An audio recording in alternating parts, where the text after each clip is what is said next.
We are the Keyboard Samurai, a podcast focused on sharing insights to help those working in cybersecurity companies, be them technology or services. Each session, your host, Will Klusovsky, aka Will Clue, sits down with professionals in our industry to illuminate topics that will help your security biz, team, or self be better. Let's hack into it now. Hey everybody, welcome back. Will here as always, and today I am joined with a former colleague, longtime chatty person of mine that I like to hang out with and talk to in Ryan. Ryan, why don't you tell everybody who you are and why we care? Why we care? Okay, well, I'm glad to be here.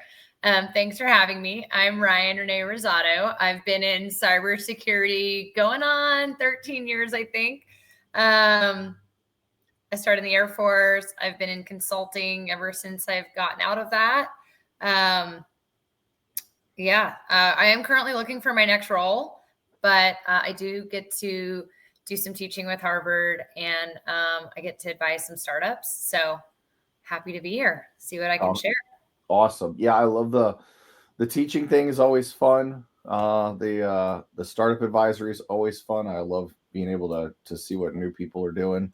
But along those lines, so we're going to talk actually about, like, because we both spent a long time of our careers doing the consulting thing.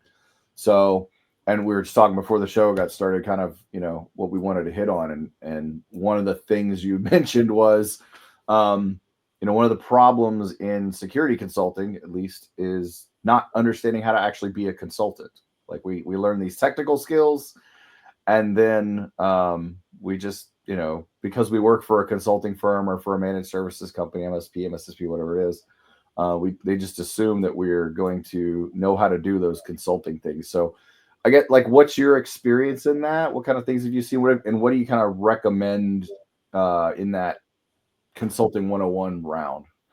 So I feel like, let's back up for a sec. And, what first comes to mind, especially in our community that has so many different consulting, whether it's big consulting, small consulting.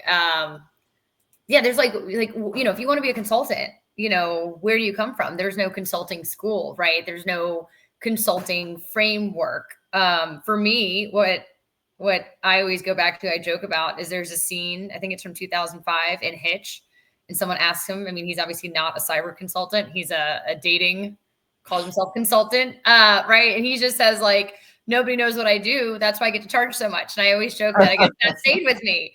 And so that said, because we don't really have a framework, which is ironic in cybersecurity, we have a framework and a standard and everything else. But even within companies, we met through Avanade, and I've been through to Optiv and Ernst & Young. I don't think I ever saw, specific consulting, they have the job requirements, but the difference between, let's say, an engineer or a SOC analyst or a manager, I just feel like this is just another one of those, like, it's such a gray area. And so how can you expect greatness when you can't even define the basics? And so before you're talking about consulting 101, and I will say, I think a lot of people get this wrong because, again, we haven't defined this. Mm-hmm. And I think because it's so gray, everyone has different expectations. But I think a true, let's say, advisory consultant within any domain of cybersecurity, just to be clear, your job is to really is to solve problems and advise your client, not just if the client has something they want, how to help them get it. But sometimes to tell them, hey, the thing you want might not be the best idea. And that takes a really special skill that, again, we're not really teaching. And I think then that's where, let's just, I'll just finish that. I know a few people, more so in industry, they don't want to hire an ex-consultant, which I don't agree with, but I understand some of the hesitancy. So let's dig into it. No. It's great because there's that tact thing. And, like, I know myself, like I learned my consulting skills trial by fire, right? I literally had, really bad situations where I was just doing what I thought was right. And, my VP or whoever's like, hey, Will, you got to do it this way. Because nobody ever sat down and said, hey, all right, here's the things you need to work on. You need to learn about tact. You need to learn about, being able to understand the business. That's a big one, as I always talk about too, right? You need to understand that, like you said, if you're going to be if you're just going to give the client what they ask for, you're not really consulting. You're just fulfilling an order versus showing up and being like, well, let's see what you really need. Like, and that's a different skill set, 100%. Yeah, because some people are afraid that if they kind of, and I'm just using exaggeration, if they kind of tell you that your baby's ugly, then you're just not going to want to work with them at all. In my experience, now I will say that I feel I'm pretty confident that I'm a great consultant. Maybe I should come up with my own framework, inspiration. But the reason I feel that way is because I've had long-term relationships with people who were my clients when I was at companies, and now I'm not at that company anymore. They're not at that company anymore. And yet we will stay in touch. Or, if they have a role, they'll ask me to consider it, et cetera. Right. So to me, that is a success. Right. Or if I've been in my consulting capacity, I've been asked like, hey, we want another project. We want to make sure we have Ryan. Right. So that's another success. Right. So I think that one of the things that's missing that businesses should really look into is a really well-rounded consulting like feedback. I don't think a lot of companies prioritize feedback and growth, especially now more than ever. I think post-pandemic, a lot of companies are just treating their workers like pawns. They just hire a skill and not a person. And I think the beauty of consulting, I said before, it's a gray area, but that's also the beauty of it, where like my style of consulting is not the only way. I'm, as you said before, chatty. I have my own branding, and my personal brand is not the same as like, let's say the framework for a good consulting. Like they go hand in hand, but I always encourage other people to have also their own personal brand or style. But when I was at Ernst & Young, I didn't realize at the time, but they had such an amazing feedback that I believe was either quarterly or 3 times a year. Yeah. But either way, it really allowed me to understand where I needed to grow. And it was very supportive, like constructive criticism. So I think you're right. Like, and that's the thing. Like, I had the advantage of working at large enterprises where all of my bosses were former Arthur Andersen Accenture partners. Yeah.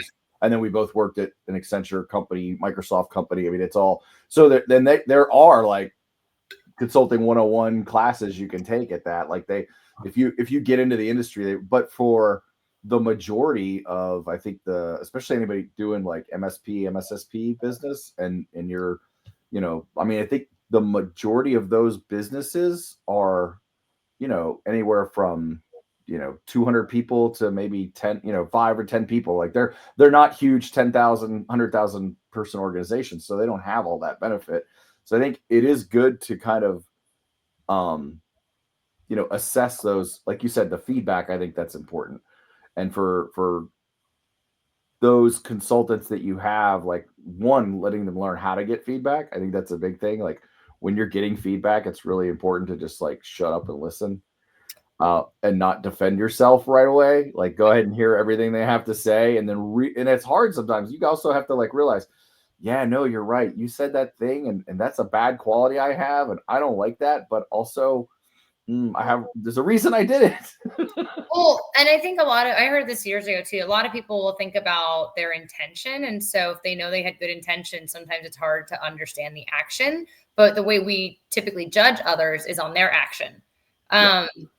But, you're like going back to, these MSSPs or these like smaller companies, while they have some valuable expertise to share, a lot of them will definitely have the requirements and kind of how they want to do business, whether it's, securing the CI/CD pipeline or, how they want to triage, with their SOC analysts and stuff on behalf of their clients or how they're performing their DFIR.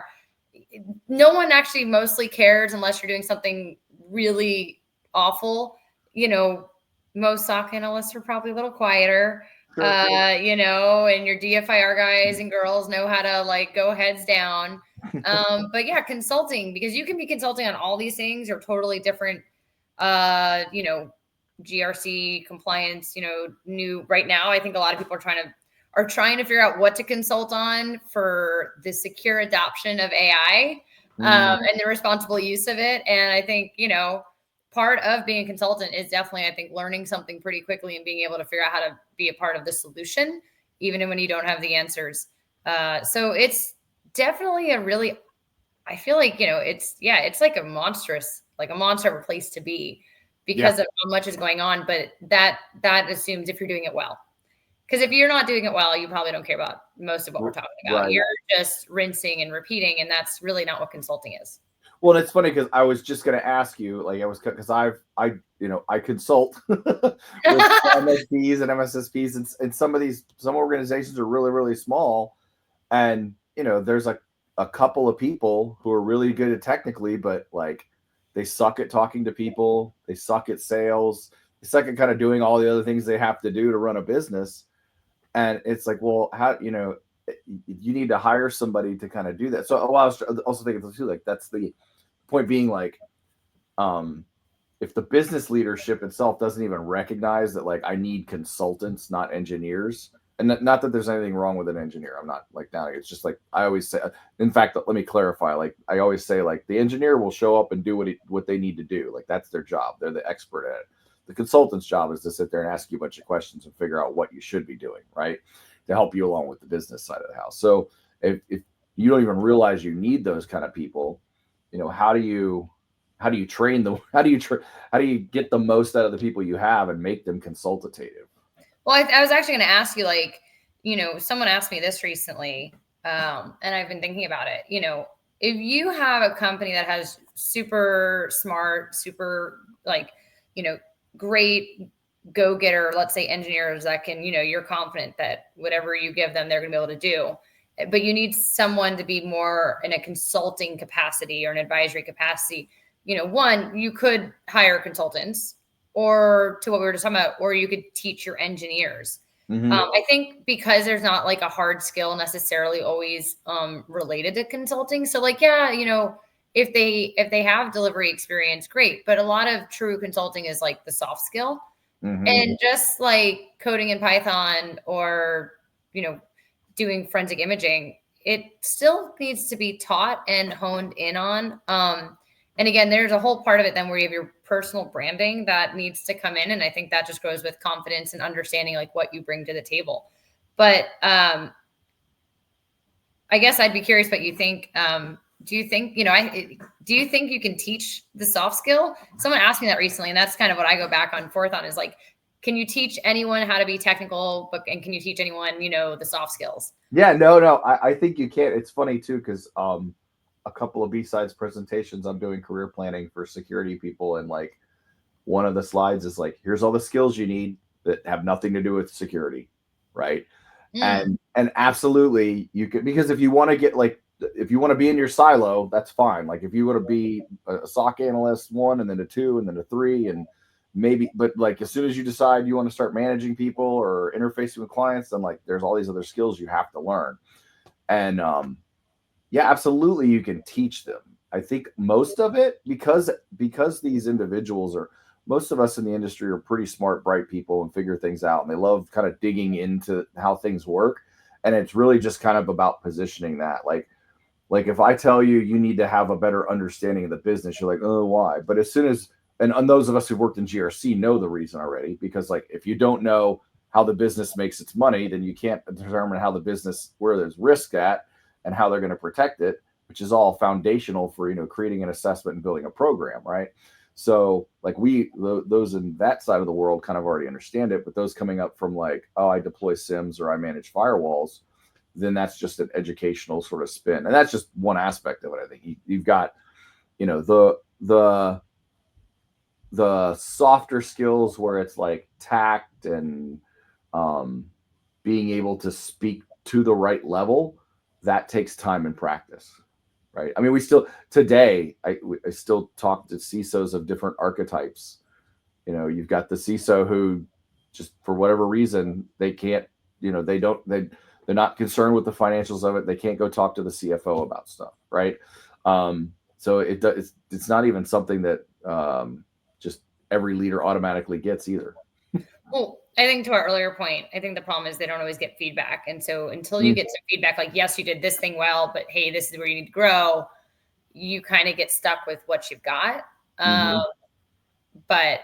And then, I think before when we were kind of talking about like, oh, what are we going to talk about today? Right. We were also talking about like the need, the ability. And I think, I don't know if I'd say the need, but like the desire to adapt to change, so in a way, being a consultant, I think if you're doing it right, is almost always somewhat uncomfortable because you are always adapting to either the changing ecosystem or, within your own career growth, right? Like as I don't just consult with like SOC analysts or managers now, and it's not just then CISOs, it might be like board of directors. And so those also take different styles and different jargons and different, perspectives. And so, yeah, that's a lot. Like that is not something you can learn within a year. Well, and you actually just made me like a light bulb went off when you said that, because like at this stage of my career, I'm happy to walk into any room unknown, whatever. Like,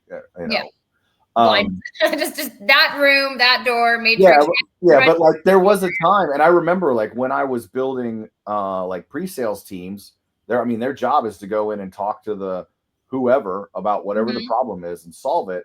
And I'd have people coming up from all kinds of different areas. They'd be from technical world, from the GRC side, from the SIM or network, like all these different, there's always people who were like, I'm not comfortable talking about that topic. I can't talk about pen tests. I can't go talk about, managed security services. I don't know enough about it. And I think to your point, like it's being comfortable with being uncomfortable, which I know is such a thing to say, but it's like, yeah, you don't need to know everything about it. You need to understand it, right? You need to understand it and understand, how we deliver it and all that good stuff. And we're not bringing you in, but you're not necessarily going to be there to talk about the ones and zeros of it. But that adaptability and being able to do it on the fly, I think you can teach it as much as you want, but without reps, it's like sports, like any sport. Like you can fundamentally figure out the best way to swing a golf club, hit a baseball, whatever it is. But until you go out there and put in the reps, like you're probably not going to be good at it. Well, I think the other problem too, back on like the requirements is, I think our industry, one area that they might be failing in a way is because there's not such a hard requirement for consultants to like have to be an expert or have like a certification in, let's say, Cyber Consultant 101. A lot of consultant roles are more junior, but in order to, I really feel like be effective and impactful, you almost need to be more middle to, I think, higher in your career, because because it's also not just to your point about like reading or having a college degree. A true, I think, really successful consultant, whether they're like domain specific or not, is going to have had hopefully hands-on or some sort of experience, not necessarily like directly hands-on, but they've been involved so they can understand because sometimes there's a solution that's great on paper and then you go to implement it and you'll have to understand whether it's like, the SIM or like whatever it is. You just have to understand that there's other factors. And it's okay. So like different analogy. It's like, I looked up online a few years ago how to change my car. I had to change out the struts and the shocks. And I thought it looked easy based on my ability for mechanics and stuff. And then I ran into like a weird problem that, happens when and it was not actually that bad, but of course I didn't know because. Right. But every mechanic ever has seen that and knew it was going to happen. Yeah. And I just feel like, okay, in like this analogy, I feel like, I Googled it and like, so far everything looked right. And I had the right tools. Like this was not basically the brake line, for those that understand this, did not line back up to, I think when I was getting the new shock in, and it was like the easiest fix. And thank God I had someone I could ask. That's one of my best friends is a mechanical engineer. He's like, just lift the other side of the car when they're even, everything will line back up. Super easy. But, had I not known that, it's like, that's some of the problem I see with today's consultants in cyber is they're so junior that, they could go Google search whatever, or take a SANS course and, understand how it should be. But a lot of the things we end up actually doing don't end up like textbook, the way that we had intended. And so that's where a really mature and experienced consultant can pivot and say, okay, more of like an agile mindset, not waterfall. And I think that's where you're going to be more successful. And so the companies that are just kind of like sending out consultants blindly without these kinds of like understandings and trainings and like understand like where they are with their soft skills versus their hard skills or, technical skills.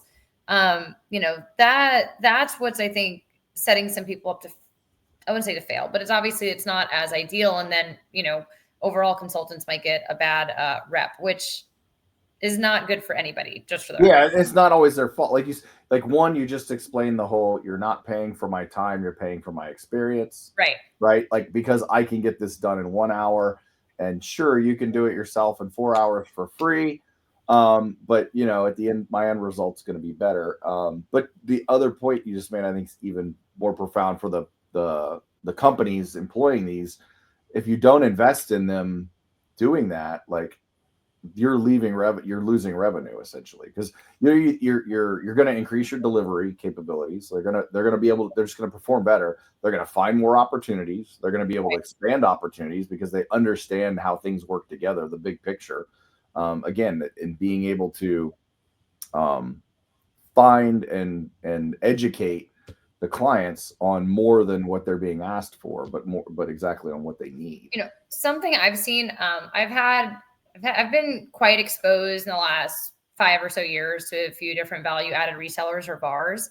And some of them, I won't name names, we're not going to do that, but I'll tell you that some of them will put all their money investing in training into their salespeople to make sure their salespeople can go out and understand what the state of like the latest and greatest that they need to focus on, or product sales or whatever, and whatnot. And then they won't invest a dime or even give any incentive for the consulting and services side of the house to be better. But then you do have ones that will do that. So, it's always surprising to me when I find a company or business that is willing to invest in training, usually more on the technical side, but also on some of the soft skills for, again, a certain department, but not the other. I think that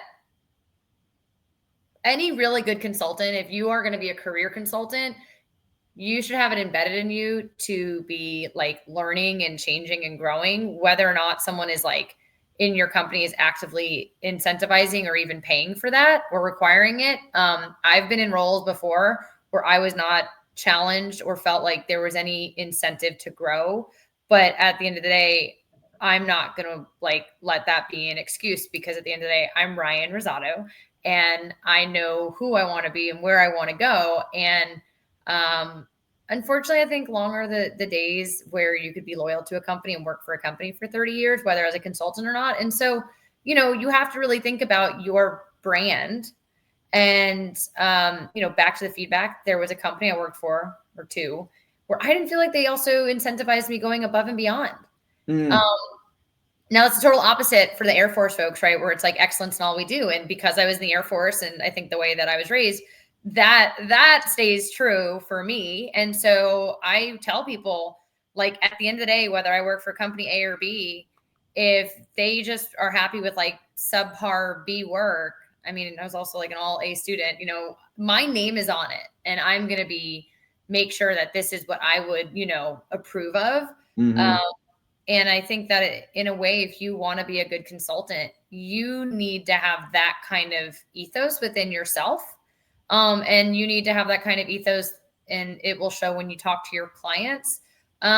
Because like I said, I've had clients that stayed in touch with me because they knew I went above and beyond. And humble brag, I'm proud that some of my work might have been some of the best that came from a certain company or two when I worked there. So, that to me is what good consulting looks like, whether or not your company's asked you for it.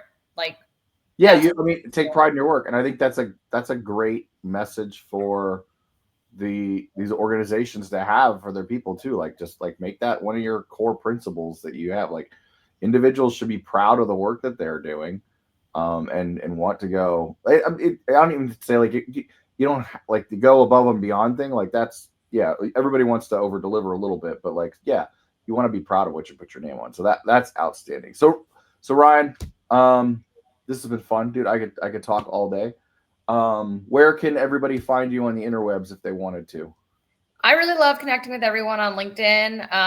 It's kind of where I prefer to keep this side of my life pretty active. So, make sure you hit the connect. I think I have enough followers that we'll try to automate everyone's into like just following. But no, send a connect request, send a message. Man, we didn't even get into it. Yeah. I'm like ready to start getting my hands dirty and like really getting to some conversation. But yeah, maybe next time. And so, yeah, hopefully people can level up and learn something. Let me know. I'm open to feedback. If you learn something or you want to know more, let me know. And as always, Will, thanks for the time. Yeah, outstanding. It was great chatting with you.